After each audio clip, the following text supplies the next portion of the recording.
Bismillahirrahmanirrahim. Assalamualaikum warahmatullahi wabarakatuh. Alhamdulillah, wassalatu wassalamu ala rasulillah wa ala alihi wa sahbihi wa mawalah, amma ba'du.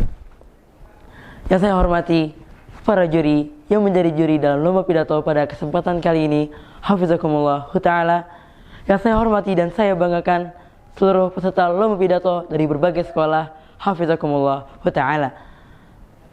Sebelum saya mulai pidato saya pada kesempatan kali ini, marilah kita panjatkan puji syukur kita kepada Allah Subhanahu wa taala yang telah menganugerahkan kepada kita nikmat-nikmatnya, terutama nikmat Islam, iman serta kesehatan, sehingga kita dapat melaksanakan seluruh aktivitas kita dengan sebaik mungkin.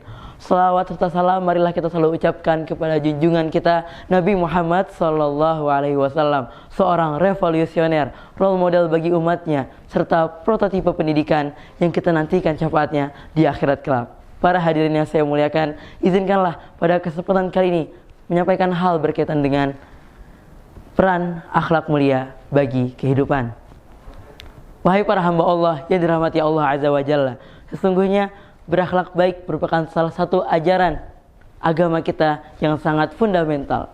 Allah Subhanahu wa taala berfirman, "Wa qulu lin-nasi husna," dan berkata baiklah kepada manusia. Surat Al-Baqarah ayat 83. Rasulullah SAW juga mengingatkan kepada umatnya, kepada sahabatnya mengenai betapa pentingnya berakhlak baik. Beliau bersabda, An Abi Dzar Al-Ghifari radhiyallahu anhu qala Rasulullah sallallahu alaihi wasallam, ittaqillah haitsuma kunta wa atbi'i sayyi'atal hasanata tamhuha wa khaliqin nas bikhuluqin hasan, akhrajahu Tirmidzi. Dari Abu Dzar Al-Ghifari radhiyallahu anhu, ia berkata, Rasulullah sallallahu alaihi wasallam bersabda, bertakwalah kepada Allah dimanapun kalian berada, dan ikutilah keburukan dengan kebaikan. Niscaya kebaikan yang tadi akan menghapus keburukan, dan berakhlaklah kepada manusia dengan akhlak yang baik. Hadis riwayat Tirmidzi. Ketahuilah hadirin, sudah tidak bisa dihitung berapa jumlah sahabat yang masuk Islam dikarenakan takjub melihat akhlak baginda Rasulullah SAW, dari kedermawanannya, rasa kasih sayangnya, kerendahan hatinya, serta keberanian Rasulullah SAW. Oleh karena itu, berakhlak baik juga merupakan wasiat dari Rasulullah SAW kepada umat muslim tanpa terkecuali. Beliau pernah berpesan kepada Muaz bin Jabal ketika Muaz bin Jabal radhiyallahu anhu ingin diutus ke Yaman untuk menjadi pendakwah di sana. Rasulullah memberi pesan potongan hadis yang tadi, wa khaliqin nas bi khuluqin hasan, akhrajahu Tirmidzi, dan berakhlaklah kepada manusia dengan akhlak yang baik. Hadis riwayat Tirmidzi. Hadirin yang dirahmati Allah Subhanahu wa taala, oleh karena itu berakhlak baik juga merupakan salah satu tujuan mengapa Rasulullah SAW diutus. Rasulullah pernah bersabda, innama bu'istu liutammima makarimal akhlak. Sesungguhnya aku diutus untuk menyempurnakan akhlak. Di sini terlihat tugas baginda Rasulullah SAW, yaitu mendidik umatnya supaya memiliki akhlak yang baik.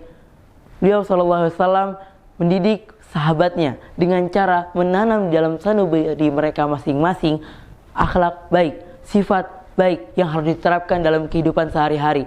Akan saya ambil salah satu contoh kisah sang sahabat Umar bin Khattab radhiyallahu anhu, sang khulafaur rasyidin.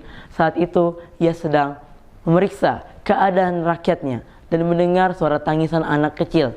Dan ketika ia datangi, terlihat seorang perempuan bersama kedua anaknya sedang menangis, dan ternyata mereka kelaparan dan kedua anaknya selalu minta makanan. Perempuan itu hanya berkata, tunggulah dan tidurlah hingga makanannya masak, sembari menuangkan air di atas panci kosong yang diletakkan di atas api.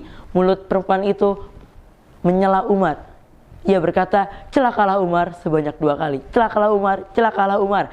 Dan karena hal itu, Umar bin Khattab merasa memiliki kesalahan, merasa bersalah karena melihat rakyatnya yang kelaparan. Lalu ia pun dengan rasa bersalah mengambil 2 kantong berisi makanan dan minuman, memasaknya dan menyuguhkannya kepada perempuan dan kedua anak tadi.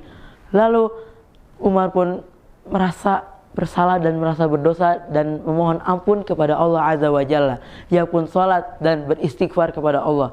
Dari sini hadirin, terkamlah sebuah jejak yang patut kita suri tauladani dalam kehidupan sehari-hari kita. Sebuah produk dari hasil didikan baginda Rasulullah SAW. Betapa agungnya akhlak sahabat Rasulullah SAW.